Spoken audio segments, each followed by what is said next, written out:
그러한 비전, 사람이 되시기를 바랍니다. 이사야가 본 비전이 굉장히 특이해요. 하나님을 봐버렸어요. 하나님에 대한 비전을, 나에게 뭐 축복 주시 그런 게 아니고 하나님을 본 비전, 이게 최고의 비전인 줄 믿습니다. 하나님을 보는 것, 거기에 자기의 축복과 자기의 인생의 목표와 자기의 사명이 사실 거기서 다 나오는 것. 하나님이 인생의 주권자이시기 때문에. 아멘이십니까? 하나님이 주권자시잖아요. 내 전생에 어떤 모양으로 어떻게 사는 것이 가장 큰 축복인지 하나님만이 아시잖아요. 그래서 하나님을 봤어요. 그런데 하나님을 봤는데 그 정보가 굉장히 적었다. 그렇게 볼 수밖에 없어요. 하나님 자체에 대한 정보가 상당히 적다. 왜 적어요? 뭐가 있어요? 하나님에 대한 정보가.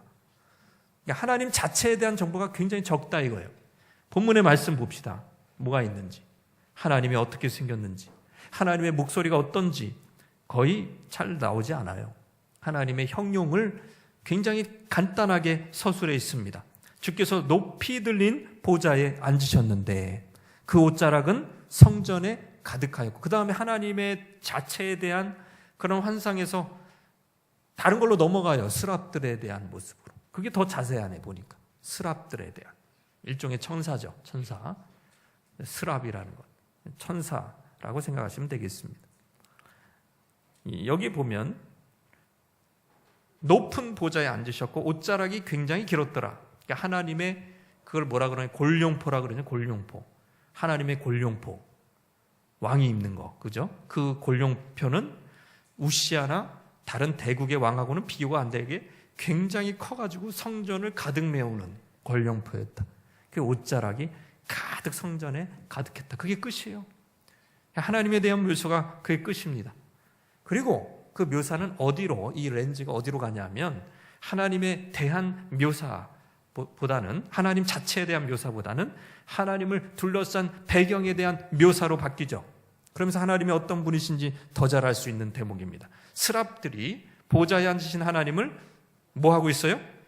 모시고, 사실은 이게 예배하고 있는 환상입니다. 2절 3절 말씀 같이 읽겠습니다. 시작. 스랍들이 모시고 섰는데 각기 6 날개가 있어 그 둘로는 자기의 얼굴을 가리었고 그 둘로는 자기의 발을 가리었고 그 둘로는 날며 서로 불러 이르되 거룩하다 거룩하다.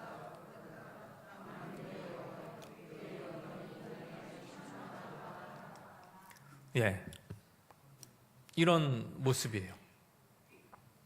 그럼 가정에서 아이를 막 돌보고 씻기고, 엄마 자체는 잘 안 보여져. 엄마는 손이나 뭐 그냥 뒷모습밖에 안 보여져. 근데 씻기고 재우고 뭐 그런 모습을 보면 굳이 그 엄마 자체를 설명하지 않아도 아이를 사랑하는구나 깨달을 수 있죠. 대기업 총수라는 사람 굳이 묘사하자면 옆집 아저씨와 같다라는 그런 알바생의 증언을 직접 읽은 적이 있습니다. 무슨 우리 한 3대 안에 드는 대기업 회장인데 옆집 아저씨 같다. 돌아가셨잖아요. 옆집 아저씨 같다. 그래서 그 사람을 묘사하는 게 그냥 아무리 묘사해봐야 옆집 아저씨 같은 거예요. 그렇게 설명하는 것보다는 임직원이 도열을 해서 회장을 맞아주는 장면을 본다면 저분이 총수 맞구나 라는 것이 깨닫지 않겠습니까? 마찬가지로 하나님 자체에 대한 묘사는 별로 없고 배경인물에 대한 묘사가 더 많습니다. 바로 천사들이 예배하는 환상인 것이죠. 천사들이 예배하고 있어요. 왜 하나님에 대한 비전이 그저 예배의 비전으로 한정이 되어 있는가? 한번 생각해봐. 하나님이 사랑하시기 때문에 자기 백성을 사랑하셔서 고아와 가부를 찾아가는 그런 비전을 보여주실 수도 있는데, 이사야가 본 비전은 왕의 영광으로 가득 차 있는, 그리고 스랍들이 6 날개를 가지고 나르면서, 그러면서 막 가리기도 하고 막 날기도 하고 그러잖아요.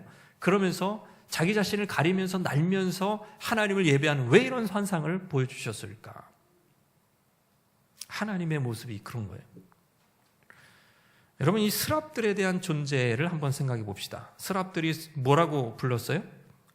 무슨 말을 했습니까? 거룩하다, 거룩하다, 거룩하다, 만군의 여호와여, 그의 영광이 온 땅에 충만하도다 그랬습니다. 3번이나 거룩하다 그랬어요. 이것은 히브리어에서 최상급을 얘기합니다. 히브리어에서는 3번 반복하면 최상급, 무슨 최상급 표현이 따로 있는 것이 아니라 3번 반복하면 최상급이 최고의 거룩하신 하나님, 최고의 하나님이시다, 그런 표현입니다. 그럼 거룩하다는 것은 단순히 깨끗하다 이 정도가 아니고, 거룩은 하나님의 속성을 얘기하는 거죠. 인간과 다른 천지 만물을 만드신, 우리 조물 주시고 창조 주신 그 하나님의 속성 자체를 표현할 길이 없어. 그게 그냥 거룩이라고 하는 거예요. 거룩이라고. 거룩하다, 그런 거예요. 거룩하다. 그냥 우리가 그냥 몇 개 죄 안 짓고 그냥 그래 내가 거룩해 이런 거랑은 다른 겁니다. 하나님의 거룩, 하나님 자체 발광하시는, 자체 발산하시는 그 영광을 가지고 있는 그 하나님, 감히 아무도 범접할 수 없는 어떤 세상의 왕도 하나님과 비교 불가한 그 하나님의 영광 그 자체 편할 길이 없어서 그냥 영광 아니면 거룩 이렇게 편하는 거예요. 거룩하십니다. 죄에 빠진 인간, 죄와 여전히 싸우고 있는 그런 인간하고는 차원이 다른 것이죠.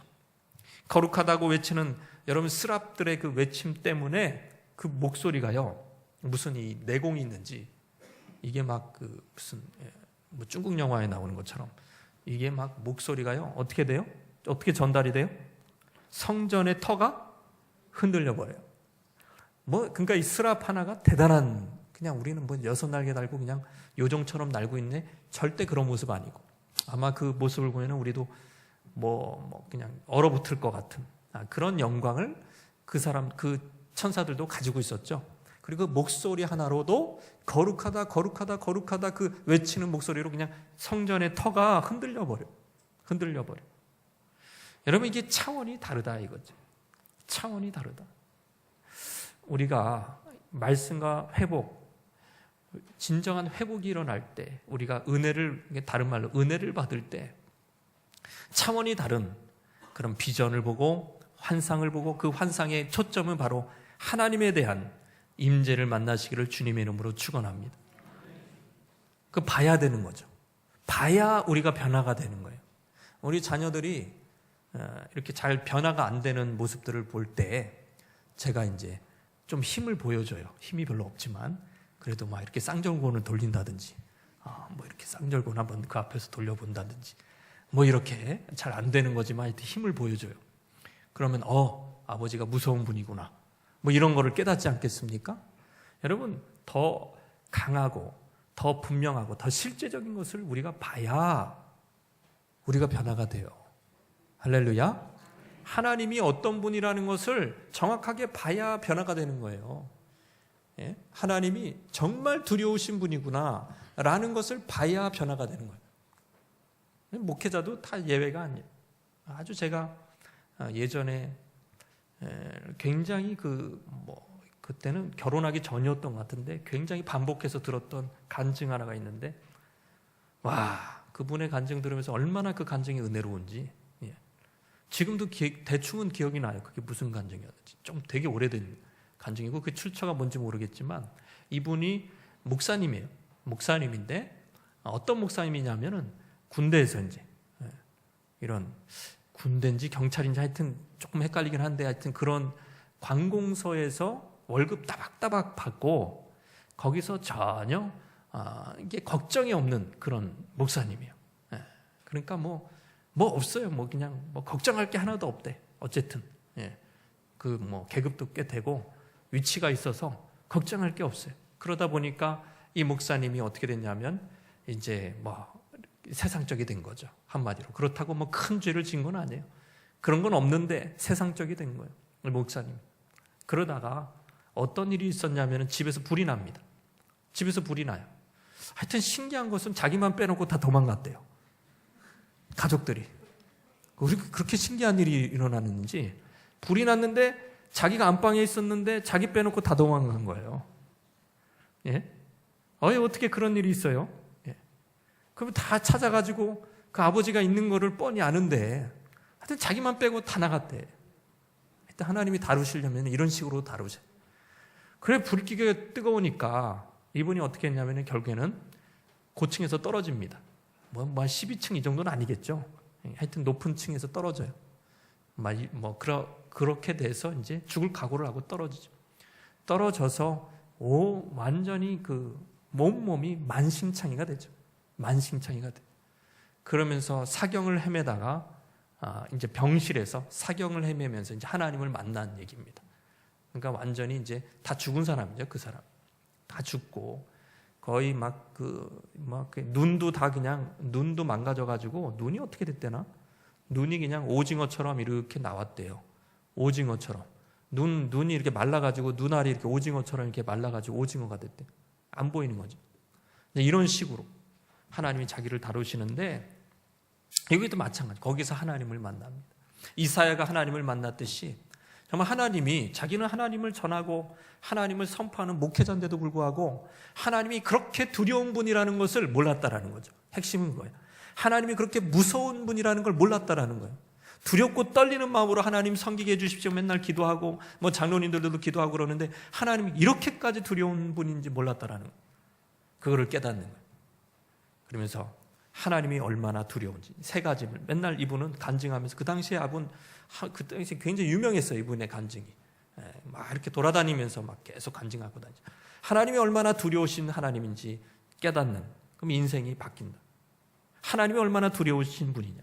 두 번째는 죄가 얼마나 무섭냐 이거지. 죄가 얼마나 무섭냐. 자기가 이렇게까지 됐, 죄 때문에 자기가 세상에 빠져가지고 죄 때문에 이렇게 됐다는 거예요. 세 번째는 하나님의 은혜가 얼마나 크냐.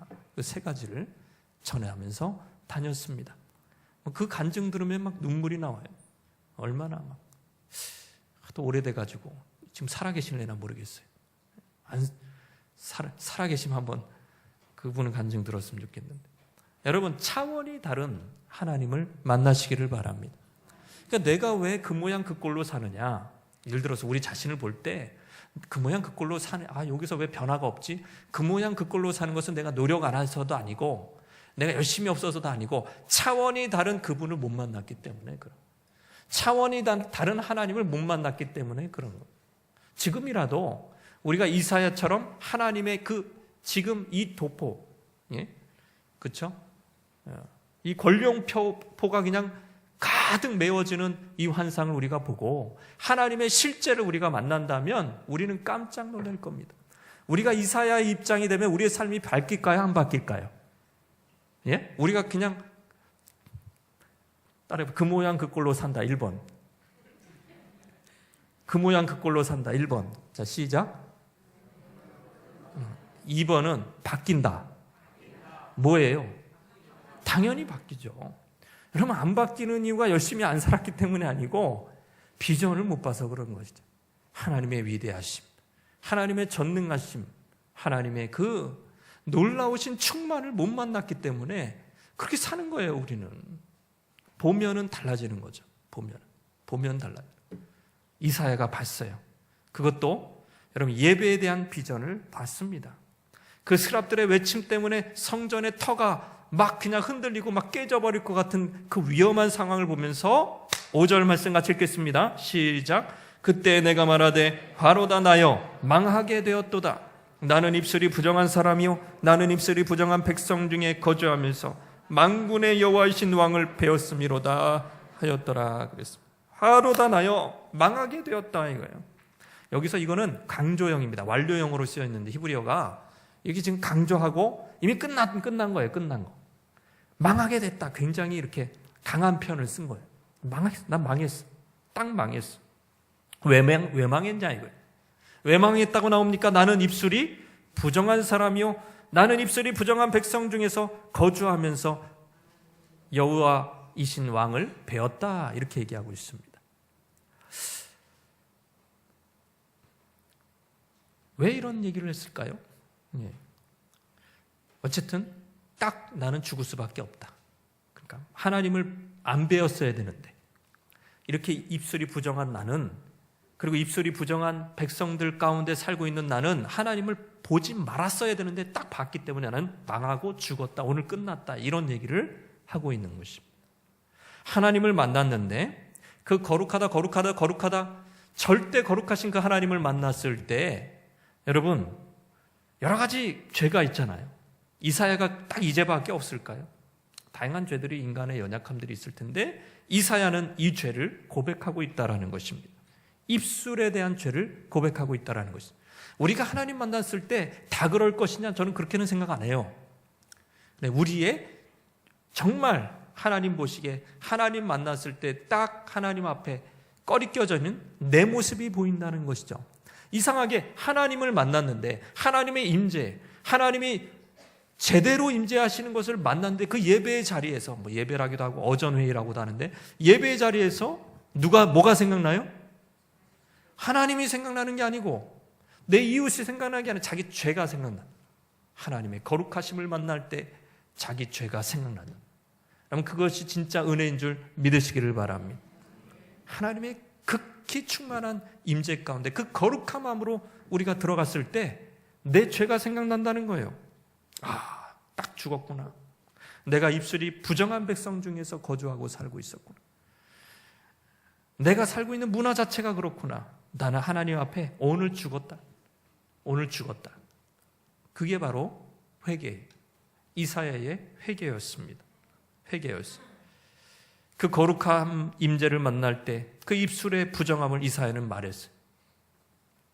어떤 사람은 술 취함이 있을 것이고, 어떤 사람은 미움, 다툼, 시기, 질투가 있을 것이고, 어떤 사람은 음란, 정욕, 호색이 있을 것이고, 어떤 사람은 돈에 대한 욕심이 있을 것이고, 수많은 죄악들이 있지만 딱 그 죄를 지금 하나님 앞에 딱 제일 먼저 생각나는 죄를 고백했을 것이다.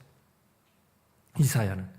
여러분, 성령이 역사하시면 이런 회개가 일어날 줄 믿습니다. 평양 대부흥회도 마찬가지예요. 그건 무슨 하디의 부흥에 이어서 평양 대부흥회가 일어났잖아요. 4년에 걸쳐서 4년 후에 일어난 그 평양 대부흥 운동도 회개 운동이에요. 하나님의 능력이 임하니까 회개하더라. 회개가 일어나는 그런 역사, 이것이 이번 집회 때 우리가 꿈꾸는 것입니다. 반드시 회개가 일어나는 놀라운 역사가 일어나길 바랍니다. 하나님에 대한 환상, 그 다음에 이어지는 것이 그냥 예배드리고 헌금드리고 끝났다, 신나게 예배드렸다, 그것이 아니고 나에 대한 회개로 이어졌다 이거죠. 나의 영적 상태에 딱 맞는 그런 죄악을 고백을 하면서 변화가 되더라. 우리가 큰 실수를 하는 것 중에 하나는 다른 사람들을 가르치고 판단하다가 결국에는 우리 자신은 깨닫지 못하는 이런 과오가 계속 반복된다는 사실입니다. 내 자신이 은혜 받는 데 집중하는 것이 중요한 것이죠.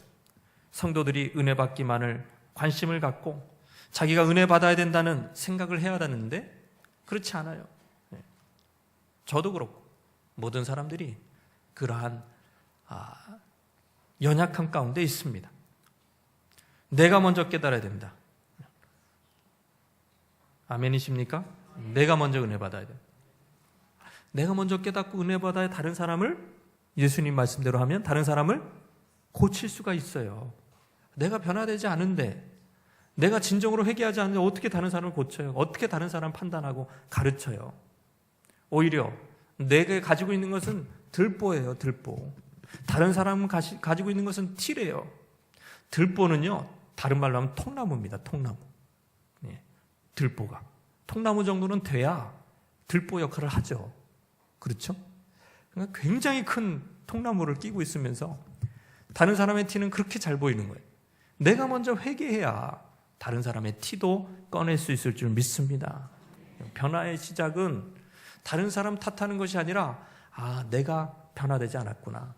내가 아직 부족하구나 라고 생각하면서 여기서 지극히 거룩하신 하나님을 체험하시기를 주님의 이름으로 축원합니다. 탓을 하면 이 탓 얘기도 여러분하고 중요한 주제로 이번에 나눌 수 있으면 충분히 나눴으면 좋겠는데요. 이 탓을 하다 보면 마음이 병듭니다. 세계관도 고정이 되고 믿음도 그 굴레가 한정이 딱 돼버려요. 탓을 하게 됩니다. 탓의 문화가 이게 떠나가야 됩니다. 할렐루야. 네. 거기에 하나님의 능력이나 하나님의 임재 이런 거 없어요. 이 세계에 대해서 우리가 충분히 고찰하는 것도 꼭 필요한 숙제가 되겠습니다. 회개의 능력. 그 중요한 것은 이사야가 자기 죄를 깨닫고 회개했을 때 하나님이 이사야를 불쌍히 여겨주세요. 그래가지고 제단 숯불 어떻게 해요? 젓가락으로 가져온 것 같아요. 스랍들이. 젓가락 맞나요? 우리식으로 얘기하면 젓가락을 가지고 숯불 이렇게 숯을 가지고 입에 댔대요. 기분이 좋을까요? 무서울까요? 아니 거기 숯불을 멀건 숯불을 가지고 이렇게 그걸 젓가락이나 뭘 이렇게 기구를 하나 가지고 그거를 가까이 오는 거예요. 그냥 내 앞에 놓으면 그냥 따뜻하게 하나보다 이렇게 그 입술에다 그냥 확 집어넣어 그거를. 여러분 그게 변합니다. 진정으로 용서받고 정결케 되었다라는 하나님의 인으로 딱 찍은 표시가 되는 거죠. 굉장한 고통인. 뭐 살이 타는 것 같겠잖아요. 근데 그게 영적으로 변화가, 입술이 이제 변화가 된 거죠. 말이 바뀐 거예요. 이제. 부정한 말이 떠나간 거예요. 여러분 회개의 결과가 그냥 내 마음이 회개했으니까 내가 그냥 회개했으니까 죄를 고백했으니까 나는 다 끝났어. 이 정도가 아니고 이사야가 했던 회개는 자기가 죄를 고백했을 뿐만 아니라 뭐가 왔어요. 사인이 왔다니까요. 사인이 왔어요. 그냥 내 입술이 잘못됐으니까 입술을 완전 찢어버리는 사인이 왔다니까. 여러분 여기까지 가야 여러분 완전한 회개가 될 줄로 믿습니다. 그냥 우리는 이거에 익숙해. 그냥 죄를 고백했으니까 회개했다. 근데 물론 사인이 없어. 입술이 아직 정결케 되지 않았어요. 이사야가 죄를 고백했어요? 안 고백했어요? 화로다 나 망하게 되었도다. 내 입술이 부정하다. 고백했어요? 안 고백했어요? 근데 정결케 됐어요? 안 됐어요? 아직은 안 됐잖아요. 와야 돼. 인을 쳤어요. 입에. 그냥 시뻘건 불덩어리가 확 들어왔다고요. 입으로. 그렇게 돼서 완벽하게 용서를 받고 이제 그 죄에서 떠나게 되는 역사가 일어난 줄 믿습니다. 게다가 자기 죄에 회개한 그 부분을 가지고 또 쓰임을 받아요. 말에 대한 회개가 있었는데 이사야는 이제 평생 말하는 직업으로 말하는 선지자로 쓰임을 또 받는 거 있잖아요. 도둑질하는 자가 회개하면은 어떻게 하라 그랬어요? 회개하는 것을 에베소서에 더 이상 도둑질하지 말고 뭐 하라고? 다른 사람에게 이웃에게 긍휼을 베풀고 구제하라고 그러잖아요. 구제하라 에베소서에 보면. 그게 진정한 회개인 줄 믿습니다. 그럼 회개는 그냥 내가 그거 안 하고 그걸로 끝나는 것이 아니고 완전히 그냥 삶이 완전히 180도로 바뀌는 게 회개인 줄 믿습니다. 할렐루야. 나는 담배 피우는 게 그냥 교회 다니면서 담배 피우는 게 너무 이게 꺼림직해. 자꾸 냄새도 나고 아무리 껌을 씹어도 냄새도 나고 안 되겠어. 전자담배로 바꿔야 되겠어. 그 회개입니까? 그 회개한 거예요. 회개 안 한 거예요. 뭐 회개예요 그게. 너무 외로워가지고 맨날 그냥 편의점에서 술 하나씩 사가다가 홀짝거리다가 그래서 막 은혜 받았어요. 그러면서 이제 은혜 받아서 이제 회개했다고 하는데 이제 그 외로움을 맨날 이제 당구장 같은 데 가서 아니 무슨 클럽 같은 데 가서 은혜를 거기서 또 쏟아. 이건 그 회개 아니고 대체만 한 거예요. 대체를 한 거지 회개가 아니라는 거예요. 회개는 완전히 변화된 게 회개인 줄 믿습니다. 그 다음부터는 이 부정한 입술이 아니라니까. 이사야. 그게 회개인 거예요. 그래서 우리가 회개를 생각할 때 이번에 진짜 수지 맞는 사람은 제대로 회개하시는 분인 줄 믿습니다. 제대로 회개하는 거예요. 진짜 수지 맞는 분은 제대로 회개하는 거예요. 진짜 회개가 됩니다. 질병에 대해서도 회개가 돼야 돼요. 질병에 대한 태도가 우리가 가지고 있는 태도가 있어요. 이 병을 계속 갖고 있을 때 하나님을 의지하지 못하는 그런 태도가 있다고. 그게 확 바뀌어야 될 줄 믿습니다. 그래야 고침을 받아요.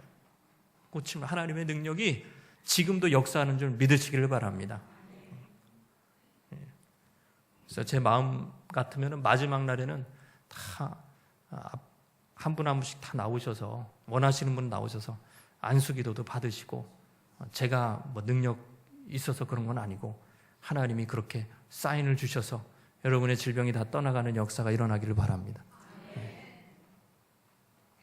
회개예요. 병이 낫는 것보다 더 중요한 것은 마음의 병이 낫는 것이고 회개하는 역사가 일어나는 것인 줄 믿습니다. 회개해야 돼요. 회개해야 돼요. 진짜 회개해야 돼요. 여러분, 성령은 우리가 회개한 것만큼 역사하는 거예요. 그리고 그 공동체도, 그 가정도, 그 조직도 우리가 회개하는 것만큼 성령이 일하세요. 회개가 그렇게 중요해요. 아나니아 삽비라를 처단을 하잖아요.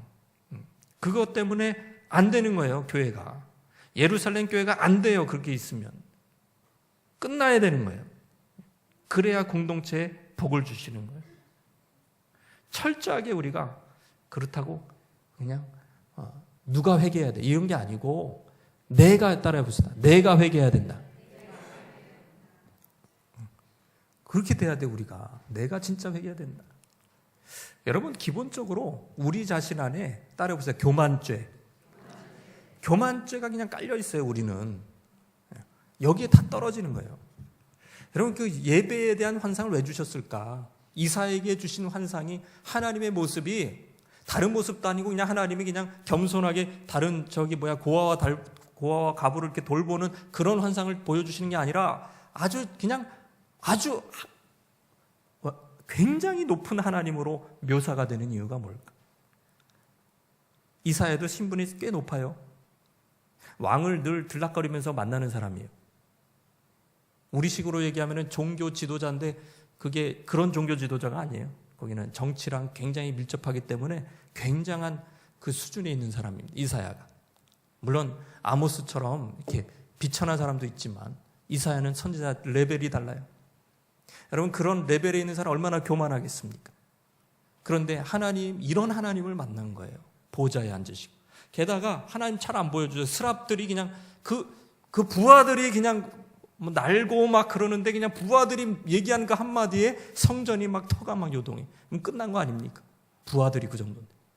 여러분, 그걸 보여주시는 거예요. 완전히 하나님 앞에 겸손케 하시는 것입니다. 할렐루야.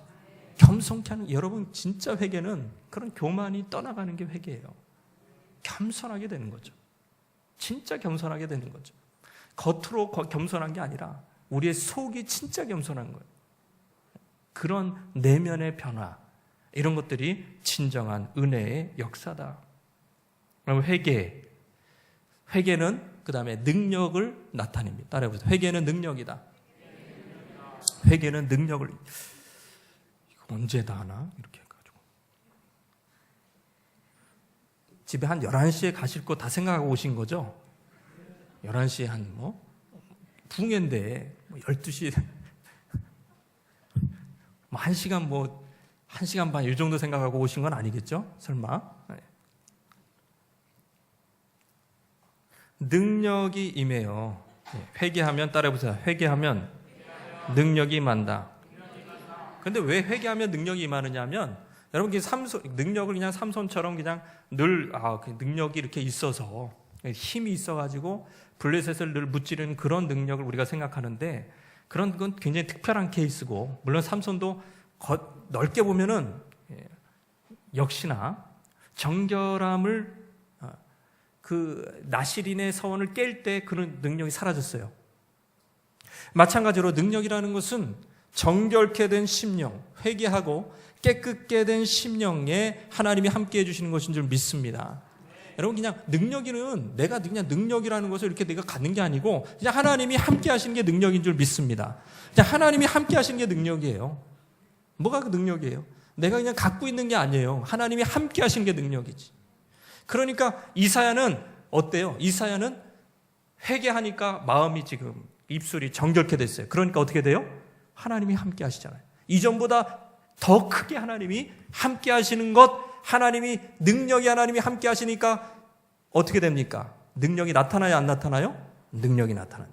그게 회개할 때 주어지는 능력이에요. 하나님이 함께 하시는 것, 그것 때문에 우리는 겸손한 자에게 하나님이 은혜를 주시는 하나님을 의지하고 회개하는 것입니다. 진정한 능력을 만나시기를 바랍니다. 진정한 능력을 사모하십니까? 하나님이 함께 하셔야 돼요.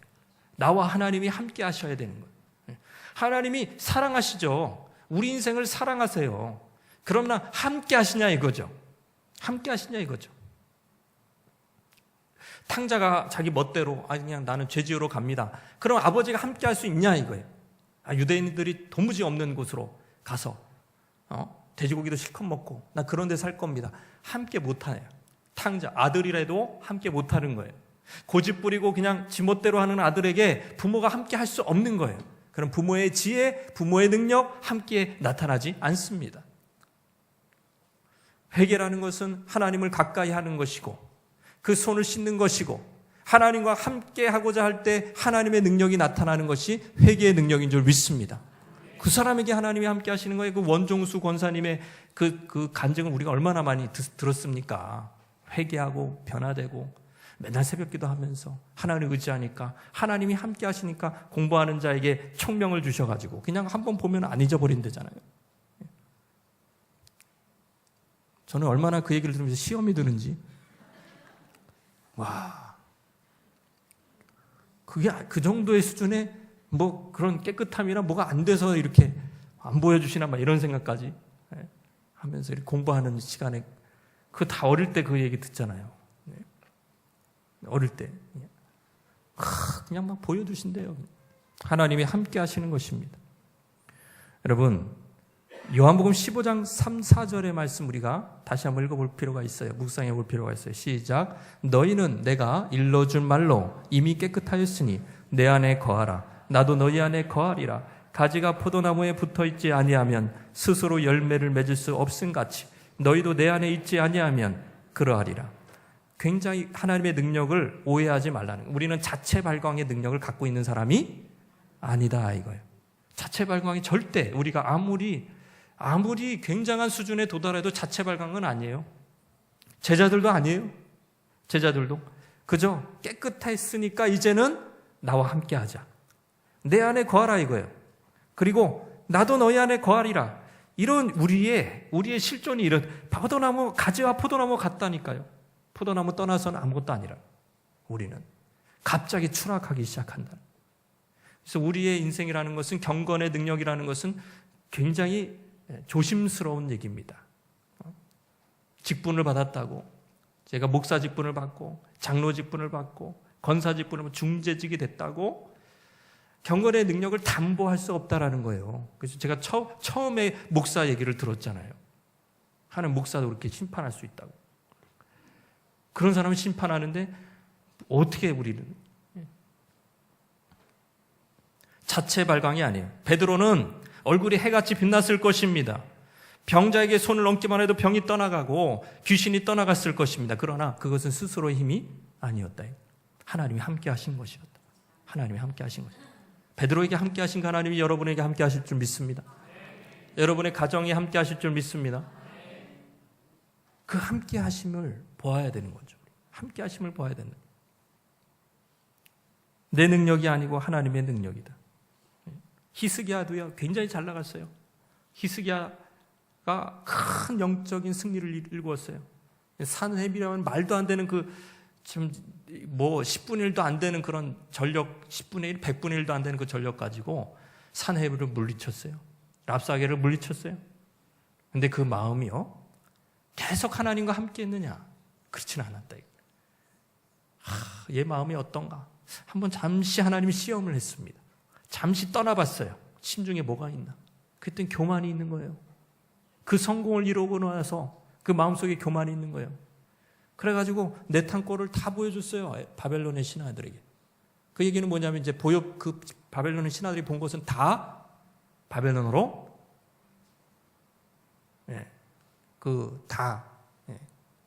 끌려가게 되는 미래를 얘기하게 되었습니다. 그런 저주가 임한 것이죠. 회개하니까 거룩하신 하나님이 나와 정결케 된 마음에 함께 하시고 그 능력이 이사야를 통해서 나타난 것처럼 회개하는 저와 여러분에게 하나님의 능력이 늘 머물기를 주님의 이름으로 축원합니다. 그러니까 늘 우리는 회개하면서 살아야 되는 거죠. 늘 하나님이 함께 하심을 갈구해야 되는 거죠. 어린아이처럼.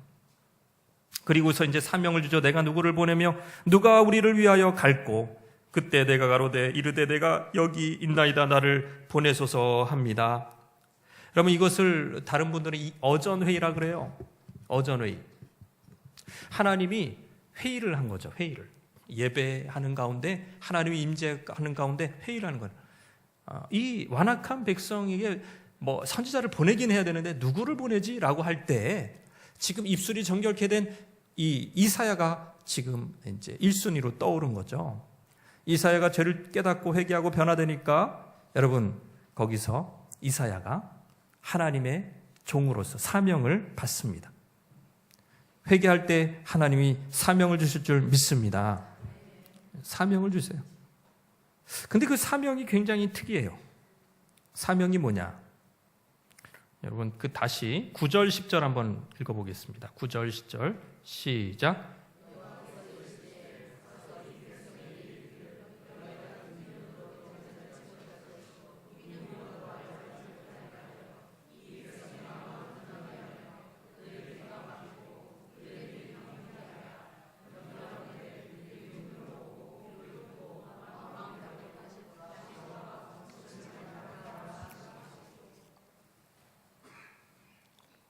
적임자를 찾았는데, 이 어전회에서 적임자를 찾았는데 이게 지금 굉장히 이상한 말이에요. 여러분 이게 사명이에요. 여러분 이상하지 않습니까? 읽으면서 이상하다는 생각이 안 들었어요? 너희는 듣기는 들어도 깨닫지 못하고 보기는 보아도 알지 못하리라. 그러니까 이 사명이 이 백성의 마음을 둔하게 하며 그들의 귀가 막히고 그들의 눈이 감기게 하라. 이게 사명이래. 얼마나 이상해요. 명령형으로 돼 있어요. 원문에는. 이게 그런데 풍자적이라고 보통은 학자들은 설명해요. 굉장히 풍자를 한 거다. 이런 식으로 이렇게 좀 풀어서 얘기를 하겠습니다. 이 말씀을.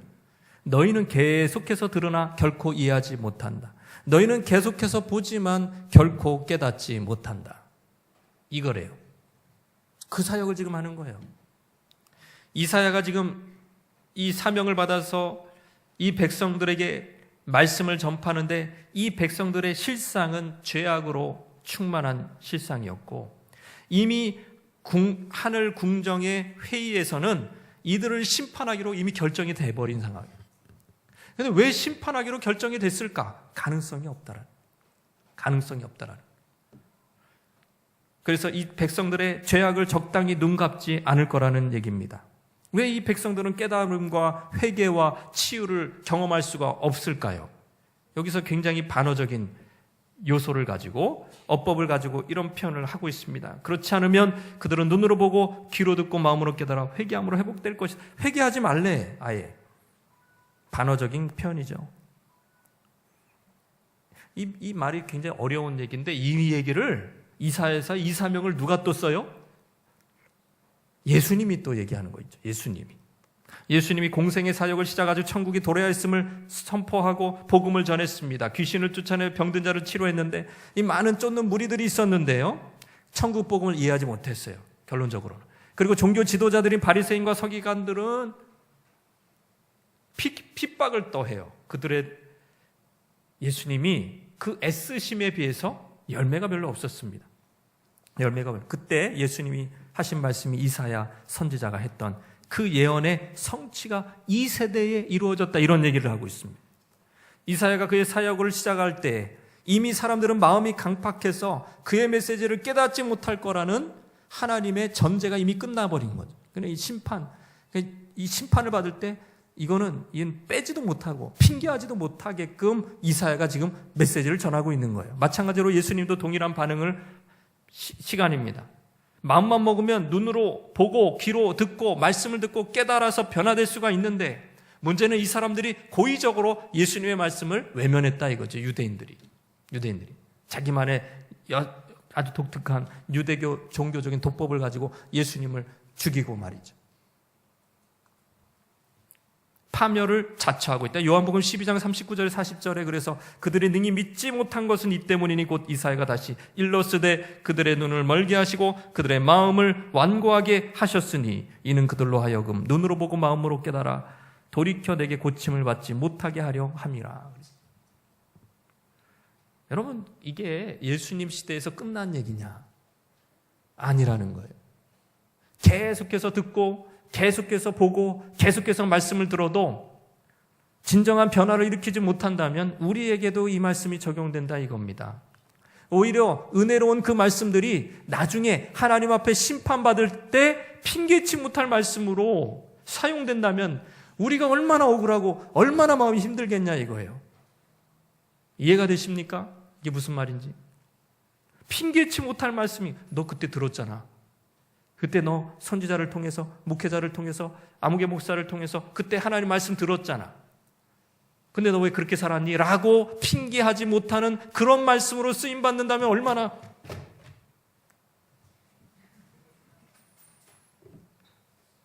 얼마나 안타깝냐 이거예요. 그렇게 쓰이는 말씀이에요. 지금 이사야의 말씀. 이해가 되십니까? 그러니까 어차피 안 변해. 원래 안 변했어요. 그래가지고 이사야의 말을 메시지를 통해서 회개했냐? 너희 죄가 좋은 것 같을지라도 막 돌아오라고 해도 회개 안 했거든요. 그럼 망했어요. 예수님의 그 메시지를 황제로운 말씀을 듣고 회개했느냐? 안 했어요. 그 세대가. 그래가지고 AD 70년에 어떤 일이 일어났습니까? 티투스 그 황제 아들이 티투스잖아요. 그 사람 와가지고 다 허물어 버렸잖아요. 예루살렘에 있는 사람 다 죽고 막 마사다까지 가가지고 뭐 무슨 항전하다가 또 다 죽고 다 죽잖아요. 다. 그게 그대로 다 이루어진 거예요. 하나님의 말씀의 문제가 아니라는 거예요. 이거는 선지자의 문제가 아니라는 거예요. 이사야의 문제가 있는 것이 아니에요. 그들이 회개 안 한 것은 이사야 때문이 아니에요. 예수님 때문이 아니에요. 그것은 따라해 봅시다. 씨의 문제가 아니라 밭의 문제다. 밭의 문제라는. 이미 이스라엘 백성들이 이게 종교적인 그 문화적인 그리고 여러 가지 그 우상숭배적인 그런 이교도적인 문화에 이미 바알을 섬기는 그런 문화에 익숙해져 가지고 이미 마음이 완악해져 버린 거예요. 완악해져 버린 거예요. 그래서 그 이사야 불을 받은 이사야의 말씀을 듣고도 회개가 안 되는 겁니다.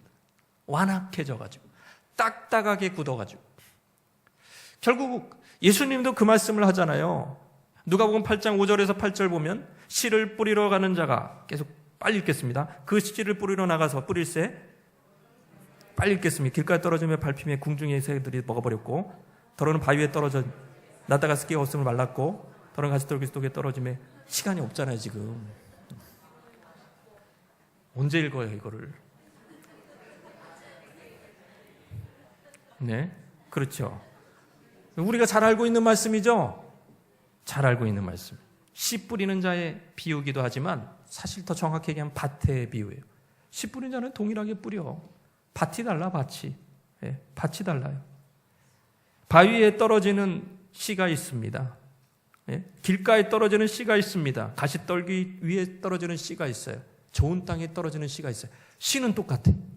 밭이 달라요. 예, 밭이 달라요. 참, 여러분, 가시떨기에 떨어지는 그 밭이 제일 우리랑 비슷하지 않습니까? 우리는 절고도 길가는 아니야 이렇게 할 거 아니에요. 나는 돌짝밭은 아니야 그렇게 얘기할 거 아니에요. 그런데 가시떨기는 피할 길이 없어요. 이미 점령이 되어 있습니다. 하나님의 말씀의 씨가 들어오기 전에 이미 주인들이 있어요. 마음의 주인들이 있어요. 가시떨기가 더 많은 양분을 먹습니다. 실제로 농사를 져보면은 실제 이런 잡풀들이요 훨씬 뿌리가 깊어요. 농작물, 우리가 생각하는 좋은 농작물보다 훨씬 뿌리가 깊어요. 그거 하나 뽑으려면은요, 장난 아니에요. 큰 어른의 힘으로 이렇게 손으로 어림도 없어요. 그런 것들이 다 땅의 지력을 다 먹어버린다는. 땅의 지력을 다 먹어버리니까 그 정도의 밭이니까 아무리 좋은 씨를 뿌려도 안 나는 거예요. 60배, 100배 안 나는 거예요. 밭에 문제가 있는 거예요. 자, 듣기는 들어도 너희가 깨닫지 못하게 하고 눈이 감기게 해라. 보기는 봐도 깨닫지 못하고 눈이 감기게 하라. 이게 그거예요. 밭이 안 좋은 거예요. 밭이 기경하지 않으면, 우리의 마음이 기경되지 않으면 하나님의 말씀이 아무리 선포돼도 그 말씀이 우리에게 복이 되지 못한다. 복이 되기는커녕 심판날에 오히려 우리를 고소하는 증인이 될 뿐입니다. 그때 그 말씀 들었잖아 이러면서. 얼마나 안타까운 일인지 몰라요. 가시떨기에 떨어졌다는 것은 누가복음 8장 14절에 보니까 말씀을 들은 자이니 지내는 중 이생의 염려와 재물과 향락의 기운이 막혀 온전히 결실치 못하는 자요 그랬습니다. 세 가지를 얘기하고 있습니다. 이생의 염려 없는 사람이 어디 있어요? 재물, 돈 걱정 없는 사람이 어디 있어? 향락, 쾌락 때문이다. 이거. 그 때문에 이 밭에 문제가 있기 때문에 안 난다 이거죠. 바알신을 왜 섬겼습니까? 돈 때문에 섬긴 거지.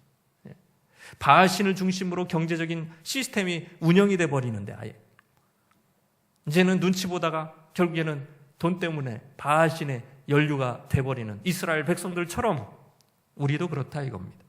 좋은 씨는 하나님의 말씀입니다. 좋은 땅에 뿌려지기만 하면 60배, 100배 열매를 맺히는 거예요. 결국에는 자꾸 우리가 말씀이 안 좋아, 뭐가 안 좋아, 예배가 은혜가 안 돼. 이게 중요한 게 아니고 밭을 바꿔야 돼요. 할렐루야. 밭을 바꿔야 돼요. 밭을 바꾸면 해결이 될 문제입니다. 그런 이야기들이 성경에 얼마나 많은지 몰라요. 사랑해라 그래도 미워하고 전도해라 그래도 여전히 두려워하고 나눠줘라 그래도 움켜질 뿐이고 축복해라 그래도 순식간에 저주하는 말이 튀어나온다면 우리는 말씀을 들으면 들을수록 완악해질 뿐이라는 거예요. 그것이 우리의 마음에 저주가 되어버린다. 이런 이사야 시대 또는 예수님 공생의 시절에 그러한 반복이 그러한 실수를 우리가 그 전철을 밟지 않으려면 우리가 이제 여기에 대해서 말씀을 일구는 밭에 대한 마음을 연구할 필요가 있고 거기에 대해서 성령의 역사가 일어나서 진정한 회개가 일어나야 될 줄 믿습니다. 그게 중요한 거예요. 이번 집회의 목적은 밭의 변화입니다. 밭의 변화가 일어나야 된다. 밭이 변해야 된다. 말씀을 알고도 따라해 봅시다. 말씀을 알고도 행치 못하는 불순종하는 서너 가지 이유. 서너 가지 넘는데요. 지금 서너 가지 이유. 말씀을 알고도 행치 못하고 불순종하는 서너 가지 이유. 여러분하고 이걸 얘기하고 싶어요. 말씀을 알고도 행치 못하는 우리가 현실을 볼 때 불순종하는 서너 가지 이유가 있다는 거예요. 첫 번째 따라 하실까요? 진리에 순종하기보다는 감정에 이끌린다. 다시요. 진리에 순종하기보다는 감정에 이끌린다.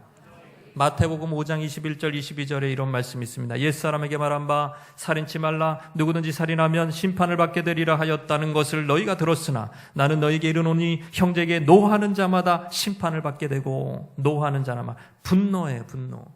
분노 미움이에요. 미움에서 감정이 틀어진 거죠. 미움에서 싹이 이제 그렇게 트는 거예요. 의견이 안 맞고 미워하기 시작하고 그러면서 그 미움이 다툼이 되고 분노하고 여러분 이러면 하나님의 말씀에 순종하기 어렵다라는 것이죠.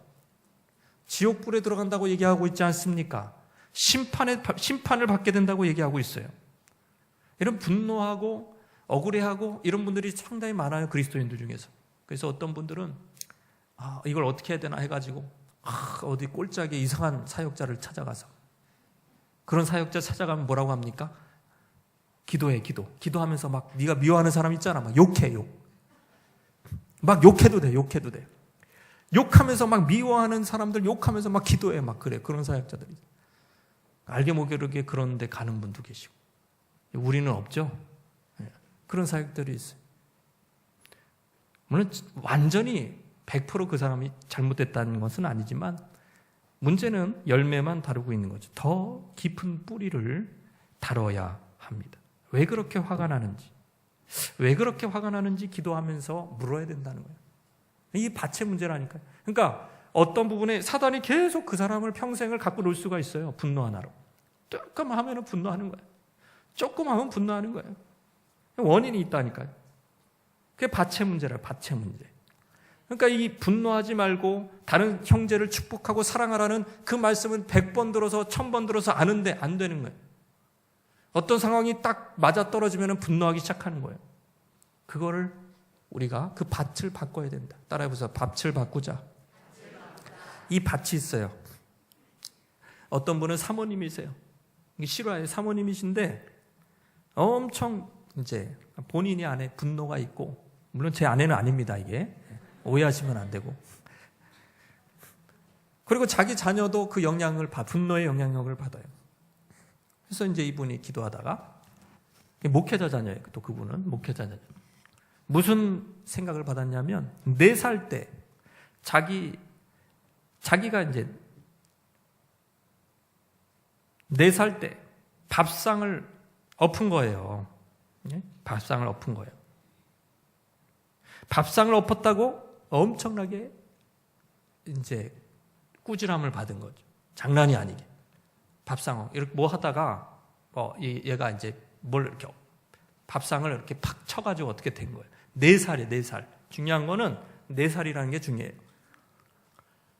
근데 이 아이에게는 그게 이제 분노의 뭐였다? 시작이었다. 그 밭이 계속, 그러니까 6학년 때도 계속 다른 애한테 분노하다가 사과하고 이런 일이 계속 반복되는 거예요. 인생에 있어서. 시작은 4살 때 시작된 건데 6학년 때 또 그런 일이 일어나고 계속 살면서 계속 그런 일이 분노할 만한 일이 일어나고 나중에는 자기 자녀에게까지 계속 분노하고 남편에게 분노하고 사모인데도 그럴 수 있다 이거예요. 이런 일이 일어난다. 밭의 문제라는 겁니다. 밭의 문제.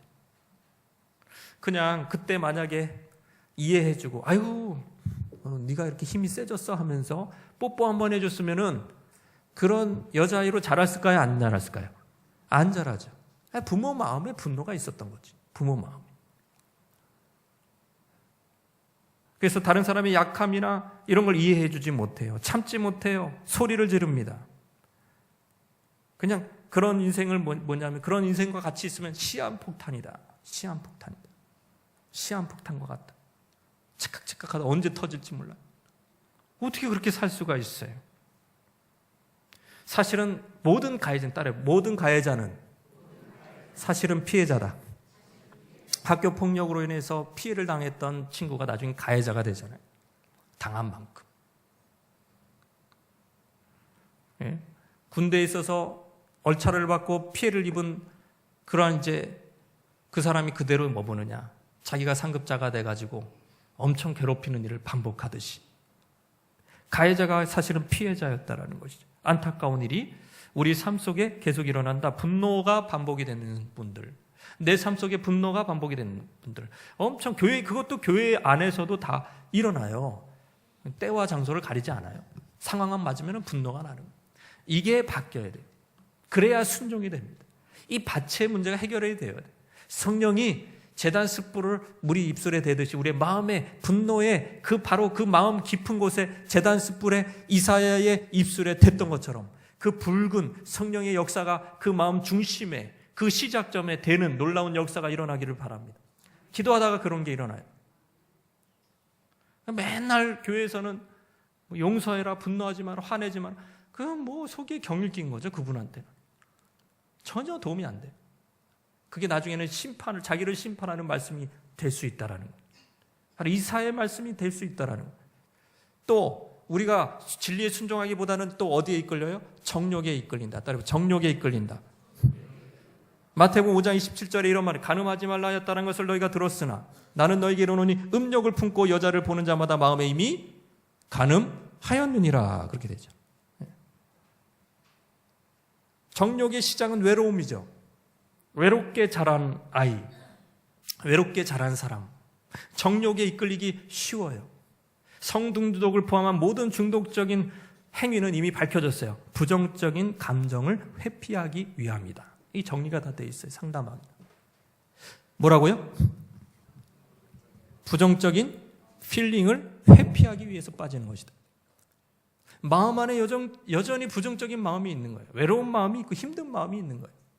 그런 것들이 이성이 해결해 주겠다. 음란이 해결해 주겠다라고 생각하는 자기도 모르게 그런 도식이 그런 삶에 깔려 있는 거예요. 그래서 이거는요. 이 음란이나 간음 문제는 교회에서 얘기도 못해요. 그런 거 얘기하면은요. 큰일 나요. 교회에서. 다 걸려버렸기 때문에. 아주 그냥 목회자가 이럴 때 얘기하지 언제 얘기해요. 설교 중에 막 이런 얘기 막 계속하면은 나더러 하는 얘기 뭐 이렇게 하면 큰일 나잖아요. 그러니까 아무리 간음하지 말라, 깨끗하게 살아라 해도 이게 해결이 안 되는 거예요. 이 밭이 굉장히 안 좋은 거예요. 그러니까 자석처럼 끌려가 버리는데요. 자석처럼 이성한테 끌려가 버려요. 그런 인생이 있어요. 해결을 해야 됩니다. 제가 전에 철야 때도 얘기한 것처럼 어느 여인이 임신을 했어요. 처녀가. 하나님 왜 나에게 이런 고통을 주시나요? 목사님을 찾아가서 내가 하나님 앞에 이렇게 신실하고 이렇게 착하게 청년부 활동도 열심히 했는데 왜 내가 임신이 됐는지 모르겠습니다. 하나님이 정말 저한테 왜 이런 고통을 주시는지 모르겠어요. 막 이러면서 그 목사님한테 따지니까 그 목사님 뭐라 그래요? 고민하더니 하나님은 마리아 말고는 아무에게도 그런 고통을 주신 일이 없어요, 자매님. 마리아 말고는 그런 고통을 주신 일이 없어요. 아니 본인이 좋아서 간음해가지고 애가 생겨놓고서는 왜 하나님 탓이야? 왜 하나님 탓해?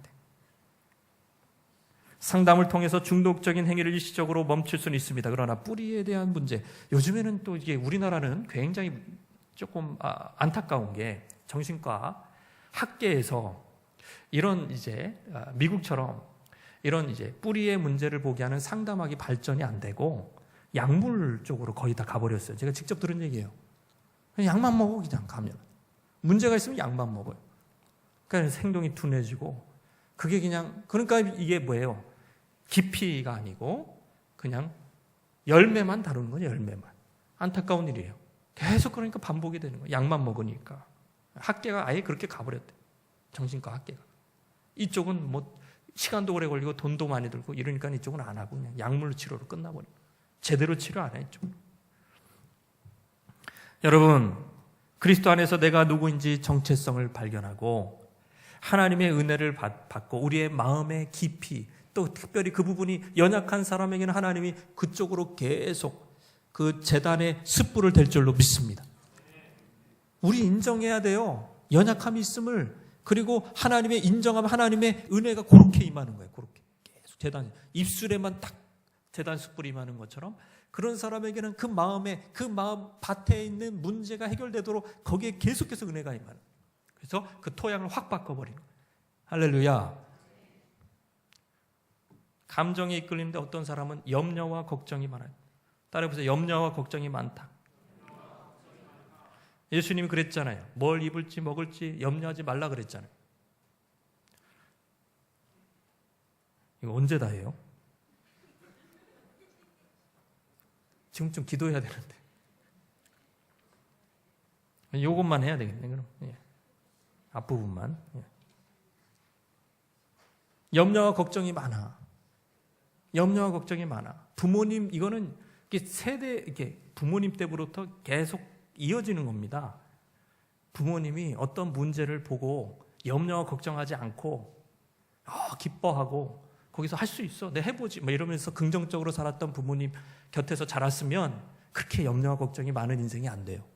근데 부모님은 뭐 하나 문제 있으면 막 머리 싸매고 맨날 술 먹고 막 힘들다 그러고 막 이렇게 자라면은요 마음에 염려와 걱정이 많아요.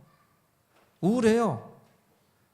힘이 없어. 힘이 한마디로 어려움이 오면 딱 이겨서 그냥 뭐가 어려워, 하나님이 함께 하시네 이렇게 딱 나가야 되는데 그렇지 않아요. 그냥 힘들어 깔아앉아 버리고.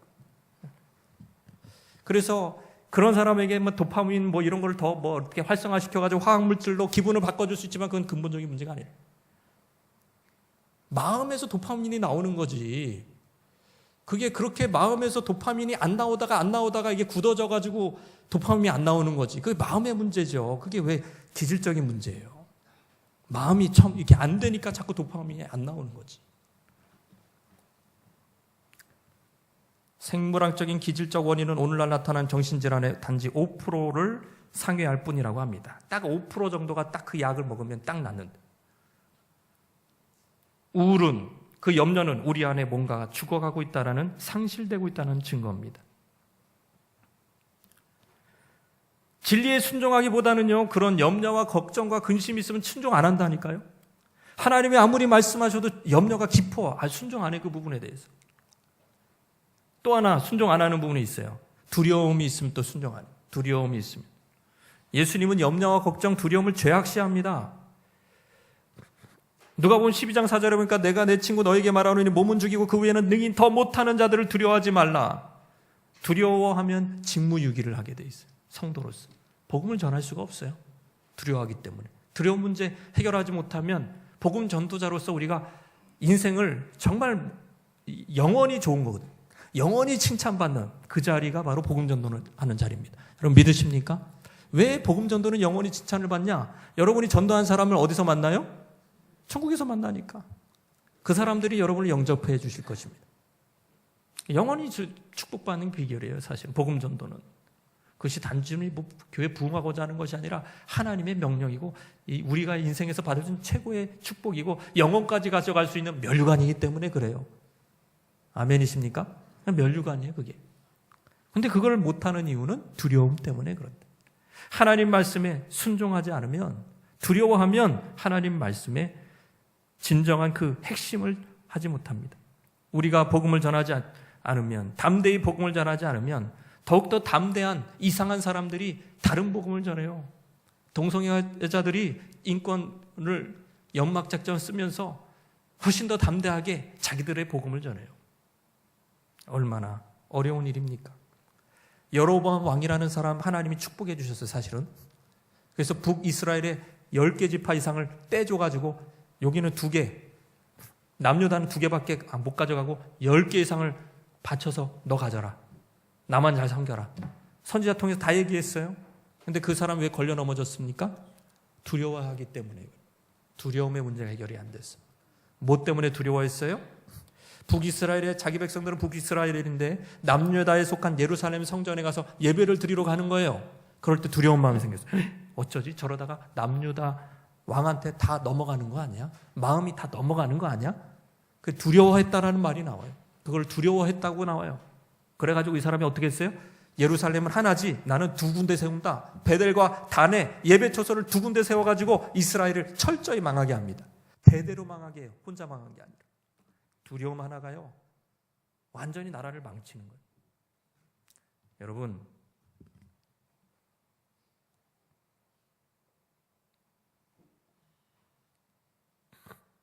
우리 안에 어떤 마음이 있습니까? 한번 따라해 봅시다. 2번째, 사람에게서 인정을 받으려고 노력한다. 그러므로 다른 사람의 말에 예민하다. 여러분, 이것 또한 하나님의 말씀, 아까는 이제 감정의 영향을 받는 건데 이거를 확장을 하면 인정의 영향을 받는 거예요. 사람들의 인정의 영향을 받는 거예요. 인정의 영향을 받으면 사람들의 말에 예민하게 됩니다. 외식은 사람에게 인정받고 싶은 마음 때문에 생기는 것이죠. 마태복음 6장 1절에 보시면 읽겠습니다. 사람에게 보이려고 그들 앞에서 너희 의를 행하지 않도록 주의하라. 그리하지 아니하면 하늘에 계신 너희 아버지께 상을 받지 못하느니라. 사울 왕이 그랬죠. 동기가 뭐냐 이거죠. 하나님이 사울 왕을 세워주셨어요. 하나님이 사울 왕을 축복해 주셨어요. 그래서 하나님한테 마음 잘 들으면 되는데 사울 왕의 생각은 사람의 인정이 더 중요한 거예요. 하나님의 뜻에 불순종하게 됩니다. 그 얘기는 하나님보다 사람이 더 두려워. 사람의 말이 더 두려워. 사울이 왜 망했죠? 인정받고 싶었는데 아낙네들한테도 인정받고 싶어. 사울은. 아낙네들이 뭐라 그랬습니까? 이 말 때문에 망했어요. 사실은 이게 시작점이야. 아낙네들이 뭐라 했어요? 사울은 천천히고 다윗은 만만이로다. 여인들이 뛰놀며 노래하며 이르되 사울이 죽인 자는 천천히요 다윗은 만만이로다. 노래 부르면서 막 그 노래 듣고 눈이 뒤집혀졌어요. 마음이 힘들어졌어요. 하나님이 자기를 왕으로 세웠음에도 기름 부었음에도 불구하고 불쾌하. 그 말에 불쾌하여 심히 노하여 이렇게 나옵니다. 다윗에게는 만만 돌리고 나는 천천 돌려? 그러면은 다윗이 나라를 얻는 것밖에 더 있어? 이렇게 된 거예요. 얼마나 끝까지 그는 망하는 순간까지 여러분 하나님이 아니라 장로들에게 사람들에게 인정을 구하느라고 그런 모습을 보여줘요. 왜냐하면 이게 뭐가 인정받지 못했는지 어렸을 때 칭찬을 받지 못했는지 뭐가 문제가 있어요. 인정을 구하는 거예요. 인정해 주면 자기 자리가 영원할 거라고 생각하는 거예요. 튼튼할 거라고 생각. 천만에 만만인데 하나님의 사람은 사람들한테 인정받지 못해도 하나님의 뜻에 순종하면 그 자리가 지켜지는 줄 믿습니다. 사울 왕은 사람들한테 인정받는 게 중요한 게 하나님한테 인정받는 게 중요한. 하나님이 그 자리를 지켜주시는 것인데 엉뚱한 생각을 지금 하고 있는 거예요. 그리고 아주 말에 예민하게 여인의 말에 묵상하고 그러는 거죠. 오래전에 20대 때 기도원에서 어떤 분을 만났는데 거의 거짓골이 되어 있었어요. 제가 20대 때 참 기도원을 많이 갔거든요. 20대 때 기도원에 많이. 그런데 그분이 기도원에 오는 강사들만 보면은 엄청 대접을 했대요. 한 3억 정도를 강사 대접하고 이러는데 썼대요. 근데 지금 뭐예요? 거짓골로 있는 거예요. 이분은 참 희한하네. 부자였던 거예요, 원래. 그 당시면 20년 전인데. 3억을 써, 3억을. 이게 뭐 하는 짓인가? 사람들의 칭찬과 인정에 목마를 때 그게 하나님의 뜻인가요? 아니라는 거죠. 그런 거 신경 쓰지 않고 하나님 말씀을 순종하는 그것이 마음에 좋은 기경이 되어야 될 줄로 믿습니다. 오늘 저와 여러분이 기도를 할 텐데 그냥 막 후딱하지 마시고 이 부흥회 때 말씀을 듣고 3일까지 기도하는 시간이 제대로 되어야 돼요.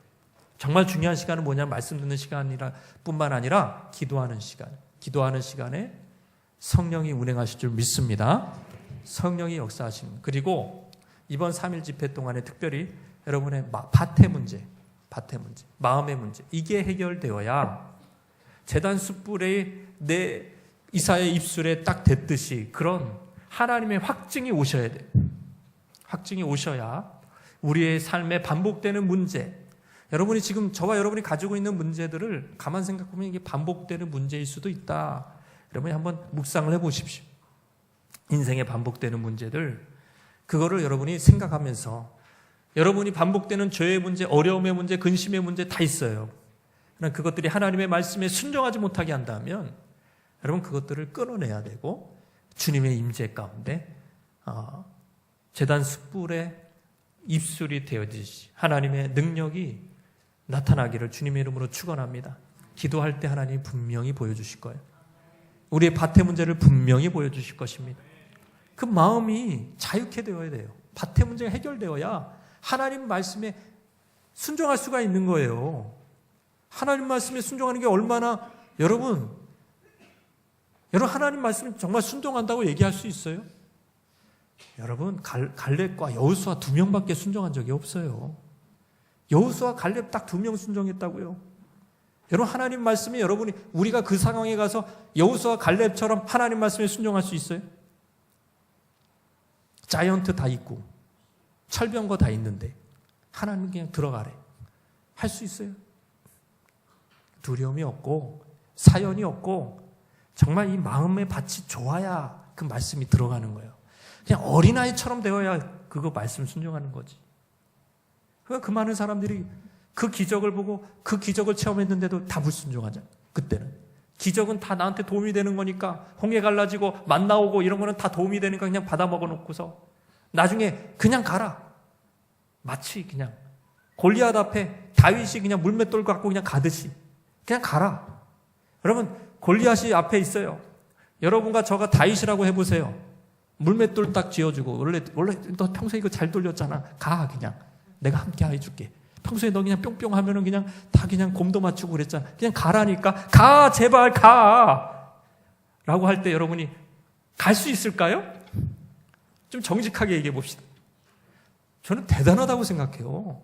다 쫄고 이스라엘 백성들 전체가 다 쫄고 있었는데 거기서 최고의 장군들이 다 쫄고 있었는데 그냥 키가 장대 같은 사람도 다 쫄고 있었는데 거기서 어떻게 가요? 여러분 그 하나님 말씀에 순종한다는 것을 그냥 쉽게 생각하지 맙시다. 하나님이 어떤 말씀에 순종하라고 할 때 대단히 어려운 거예요. 대단히 어려운 거예요. 그 입장이 안 돼서 그런 거죠. 이제 우리가 그 입장이 되어야 합니다. 그런 준비를 우리가 해야 할 줄로 믿습니다. 그런 한두 사람 때문에 기적이 일어나는 거예요. 공동체가 축복을 받는 거예요. 그런 역사가 오늘 밤에 일어날 줄 믿습니다. 우리가 이 찬양을 한번 다시 부르면서 우리가 지금 어려운 것 같지만 저도 한참 나중에 꽃이 피고 열매가 맺히는 환상을 하나님이 주실 것입니다.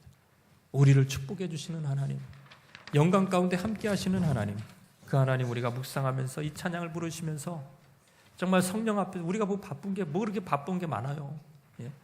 좀 이 기도하는 자리에 진득하게 우리가 기도하면서 하나님이 어떻게 우리를 인도해 가시는지 기대하시면서 주님 앞에 나가시면 저와 여러분 되면 좋겠습니다.